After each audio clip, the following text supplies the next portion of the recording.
This afternoon, I'm laying out my plan to ensure that the United States will be the crypto capital of the planet and the Bitcoin superpower of the world, and we'll get it done.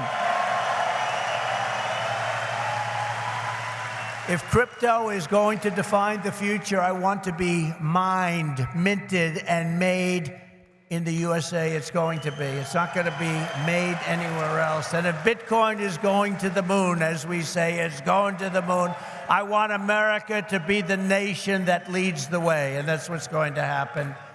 No, you're going to be very happy with me. You're going to be so happy. You're going to say, he's the greatest guy. That's why I'm proud to be the first major party nominee in American history to accept donations in Bitcoin and crypto. And they've made a lot of them, I might tell you, and I appreciate it. Since we made that announcement on May 21st, we have already raised $25 million, much of it in Bitcoin, crypto, and others that are very, very good also. But as you know, our excitement about the future of Bitcoin and crypto could not be more difficult from the approach of our opponents. Can't be, look, our opponents have gone a difficult route. They're going old-fashioned stuff. We're going to take it right down the middle. We are so different from anybody else in terms of a campaign. First of all, we understand it. They don't understand it. They are blocking your path. They're blocking your way. But I've made it a lot easier for you because the SEC has been very, very tough on you. And now they see that you've embraced me. All of a sudden, people that were under investigation, they're being let go. They're saying, oh, no, we don't want to do that. We love crypto. Let me tell you, if they win this election, every one of you will be gone. They will be vicious. They will be ruthless. They will do things that you wouldn't believe. But right now, because of me, they're leaving you alone. So please say thank you, President Trump. Thank you very much.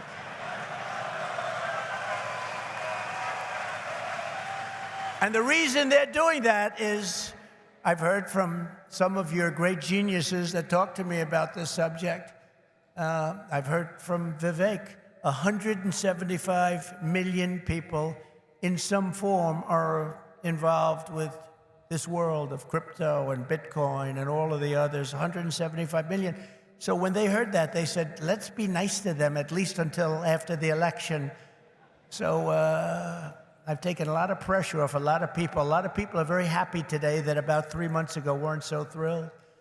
For 3.5 years, is that right? Look, he just said that's right. And you know it's right.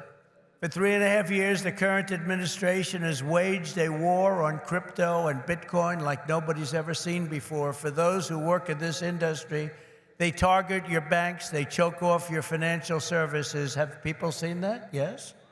Yeah, they have. Plenty of hands up. They block ordinary Americans from transferring money to your exchanges. They slander you as criminals. But that happened to me, too, because I said the election was rigged. He said the election was rigged. He should spend the rest of his life in jail for making that statement. Of course, they say it about us, and it's okay, right? No. And by the way, we're doing very well in the election. You know, we lost a candidate recently, crooked Joe Biden. And I thought, we lost this wonderful person. You know, he's actually a terrible human being, if you want to know the truth, so don't feel sorry. And we have another he's the worst human being, and I sort of made an analogy last night. Last night, think of this, I was speaking in front of a very powerful and very strong, very religious group, Christians, evangelicals, Christians. And then today, I come in front of Bitcoin, and now I'm going to Minnesota to do a rally. You think my life is so great, don't you, huh? But I cover a lot of territory. I go from religion to Bitcoin to a rally. And I don't get it mixed up like other people do.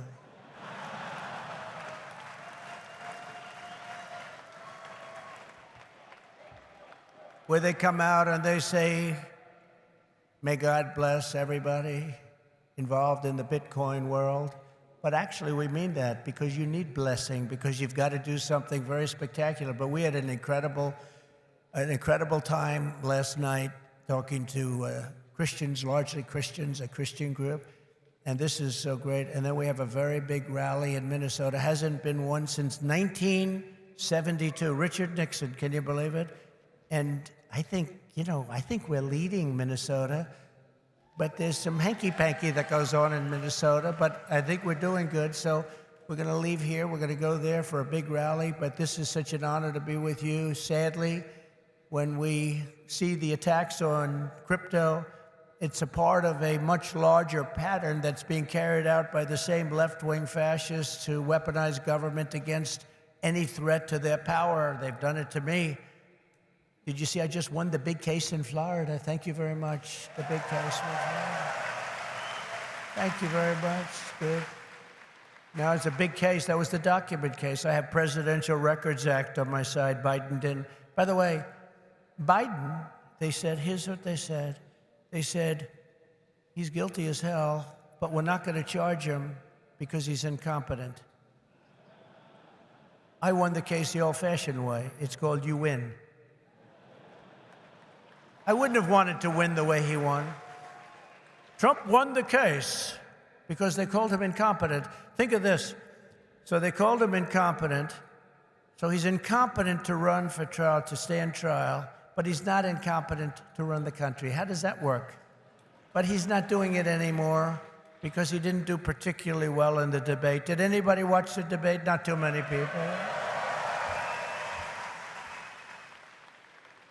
Somebody said to me, you did horribly in the debate. I said, why? He said, because there's no way he can continue forward. That's how bad he was. I said, I understand that, and that's exactly what happened, actually. We had a great debate. It was a tremendous debate, actually, and since then, hey, look, you have to open the eyes. You have to see what's going on. We have a country to run. The problem is that Kamala is worse than Joe. She's worse. She's a radical left lunatic, defund the police, all of the different things.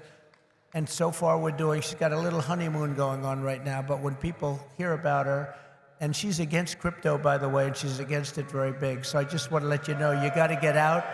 You got to get out and vote. It should be no surprise that these same totalitarians are hell-bent on crushing crypto and obliterating, and that's what they want to do, and that's what they are stated. Well, I mean, they're there right now. You have the SEC, you know what they're doing, obliterating Bitcoin. The reason could not be more clear, because Bitcoin stands for freedom, sovereignty, and independence from government, coercion, and control. The Biden-Harris administration's repression of crypto and Bitcoin is wrong, and it's very bad for our country. It's really quite un-American. As you know, 6 days ago, we officially defeated the worst president in the history of the United States. I believe he was the worst president in the history of the United States. Think of it. Millions and millions of people have come into our country. They've come in from jails. They've come in from, think of it, insane asylums, mental institutions. They've come in as terrorists. We have the largest number of terrorists coming into our country right now. The same people that you just heard about from Israel, that did that in Israel, they're coming in and nobody checks them.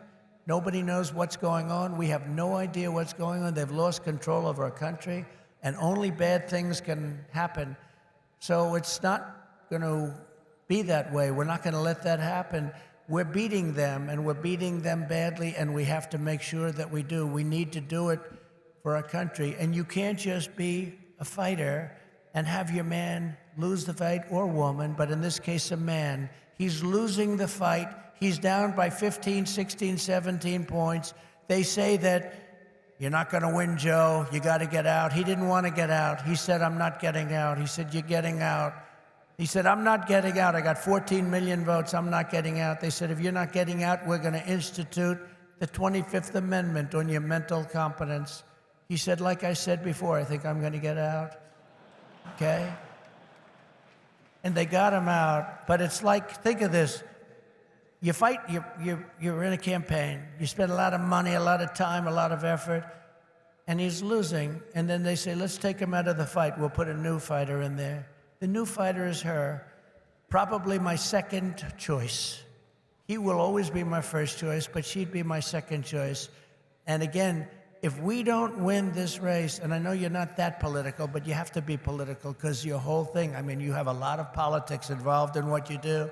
If we don't win this race, this country could be finished as we know it. This country is going to be in bad shape, and we have to be in there. We have to fight, and we have to win. And I pledge to the Bitcoin community that the day I take the oath of office, Joe Biden and Kamala Harris's anti-crypto crusade will be over. It will end. It'll be done.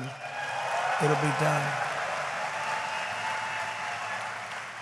The moment I'm sworn in, the persecution stops and the weaponization ends against your industry. And as long as I'm in the Oval Office, Elizabeth Warren, Pocahontas, do you remember?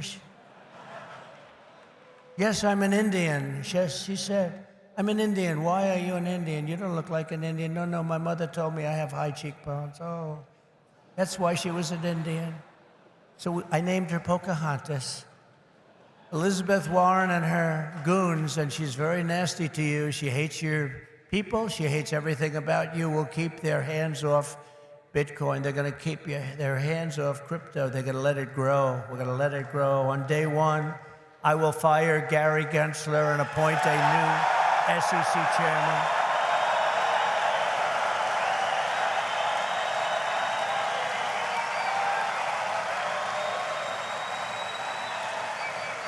I didn't know he was that unpopular.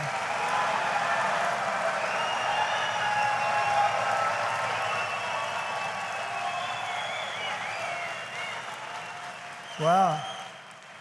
I didn't know he was that unpopular. Let me say it again. On day one, I will fire Gary Gensler. Whoa.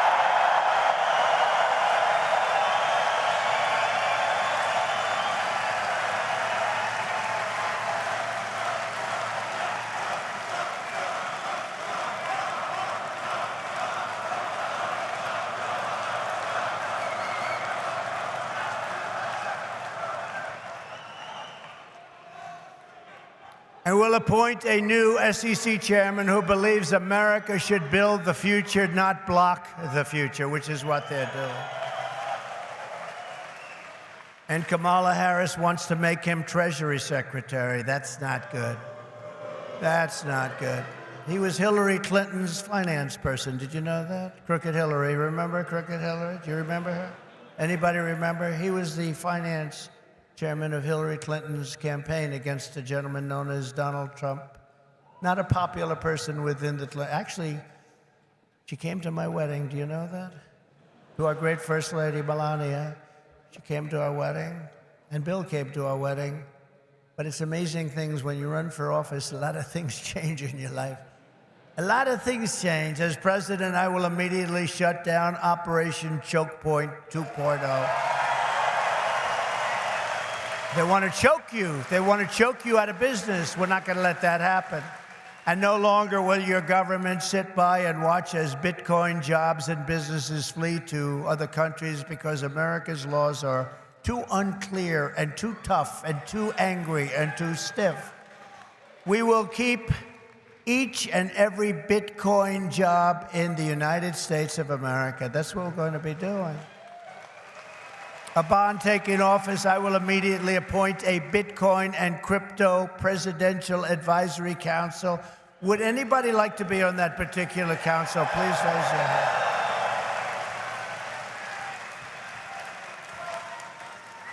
Their task will be to design transparent regulatory guidance for the benefit of the entire industry, and they will get it done in 100 days. We will have regulations, but from now on, the rules will be written by people who love your industry, not hate your industry, people that want to make it clear and simple, straightforward and fair, people that want to see your industry thrive, not dive.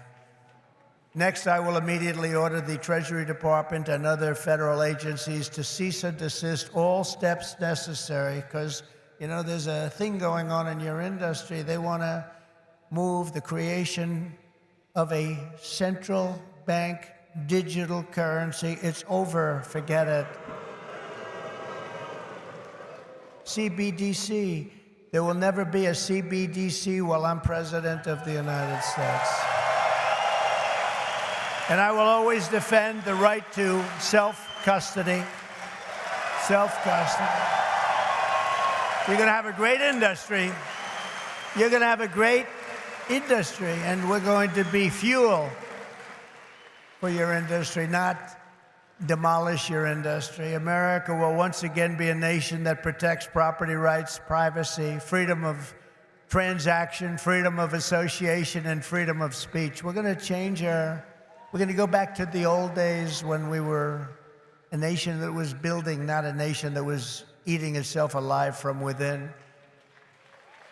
As part of our effort to provide regulatory clarity, we will create a framework to enable the safe and responsible expansion of stable coins. Do you know what a stable coin is? Does anybody know? Please raise your hand.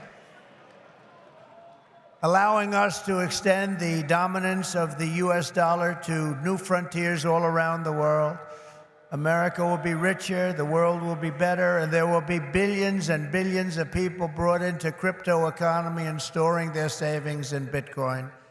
So that's the way it is. That's pretty much the way it is. Those who say that Bitcoin is a threat to the dollar have the story exactly backwards. I believe it is exactly backwards. Bitcoin is not threatening the dollar. The behavior of the current US government is really threatening the dollar. The danger to our financial future does not come from crypto. It comes from Washington, D.C. It comes from trillions of dollars in waste, rampant inflation, and open borders while giving welfare and free health care to all of the illegal aliens that are pouring into our country by the millions and millions and millions. It comes from printing hundreds of billions of dollars to fund endless wars overseas while our cities are like combat zones here at home. 2 weeks ago in Chicago, 117 people were shot and 17 died. Afghanistan doesn't have anything like that. You know, you think about tough places. Look at what's happening with our cities. What's happening in the last 3 years, last 3.5 years. Nobody's ever seen anything like it. Think of it, 117 over 4th of July weekend. 117 people were shot and 17 died. This is the United States of America? I don't think so. By the way, when I was president, we had no wars. We had no new wars. We didn't start any. Remember when Hillary said, he'll start wars. Look at his personality. No, I said, my personality will keep us out of wars. But we finished off some of the old ones like ISIS, which they said would take 5 years to do, maybe more. We did it in 4 weeks. We beat ISIS in 4, because we have a great military. And it's not a woke military, by the way. Maybe some of the people on top are woke, but this is not a woke. I got to see that first when I looked at what they did and what they did for me, they were unbelievable. They did things that nobody thought were possible. Our real generals and our soldiers, there's no woke. They're trying to get them to be woke, but these people are not going to go woke, I can guarantee you that.